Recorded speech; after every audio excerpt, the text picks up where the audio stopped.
So ಇವತ್ತು day 24 of 365 days challenge and it will be my ಏನಂತಾರೆ shortest log ever ಅಂತ ಅನ್ಕೊಬಂದೀಗ. So ಈ log ಮಾಡ್ತಿರೋದು ಉದ್ದೇಶ, ರೀಸನ್ ಏನು ಗೊತ್ತಾ, ಒಂದೇ ಕನ್ಸಿಸ್ಟೆನ್ಸಿ ಬಿಡಬಾರ್ದು ಅಂತ. ಸೊ ಇವತ್ತು ಕೂಡ ನಾನು ಬೆಂಗಳೂರು ಬಿಡೋಕ್ಕಾಗಿಲ್ಲ ಆ್ಯಂಡ್ ಇಲ್ಲೇ ಇದ್ದೀನಿ. ಯಾಕೆ ಅಂತ ಹೇಳ್ತೀನಿ ನಾನು ಸ್ವಲ್ಪ ದಿನದಲ್ಲಿ ಅಂದರೆ ಒಂದು ದಿನದಲ್ಲಿ. ಆ್ಯಂಡ್ ಇನ್ನೊಂದು ರೀಸನ್ ಯಾಕೆ ಹೋಗ್ತಿಲ್ಲ ನಾನು ಅಂದರೆ, ನಾಳೆ ಫೈನಲ್ಸ್ ಇದೆ RCB ವರ್ಸಸ್ GT. ಸೊ ಇಲ್ಲೇ ಇದ್ದರೆ ನೋಡ್ಕೊಂಡು ಹೋಗೋಣ ಅಂತ. ನಾನು ಗ್ಯಾಪಲ್ಲಿ ಎಲ್ಲರೂ ಟ್ರಾವೆಲ್ ಮಾಡ್ತಾ ಇದ್ದಾಗ ನೋಡೋಕ್ಕಾಗಲ್ಲ ಅಂತ.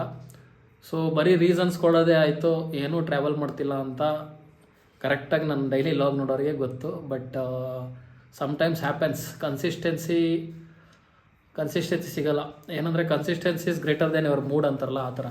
ಸೊ ಮೂಡ್ ಮೇಲೆ ಡಿಪೆಂಡ್ ಆಗುತ್ತೆ, ಬಟ್ ಏನು ಮಾಡೋಕ್ಕಾಗಲ್ಲ. ಕನ್ಸಿಸ್ಟೆನ್ಸಿ ಬೇಕು ಅಂದರೆ ಮೂಡನ್ನ ಬಿಡಬೇಕಾಗುತ್ತೆ. ಬಟ್ ನಾನು ಹೆಂಗೆ ಅಂದರೆ ಮೂಡು ಮತ್ತು ಕನ್ಸಿಸ್ಟೆನ್ಸಿ ಎರಡರ ಮಧ್ಯೆ ಸಿಗಾಕೊಂಡ್ಬಿಟ್ಟಿದ್ದೀನಿ.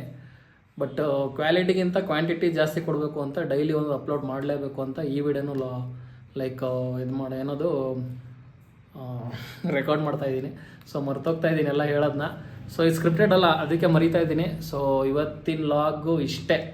ಇದನ್ನು ಲಾಗ್ ಅನ್ನಲ್ಲ, it's just a monologue. So ಇಲ್ಲಿವರೆಗೂ ಲಾಗ್ ನೋಡಿದರೆ thank you so much. Good night.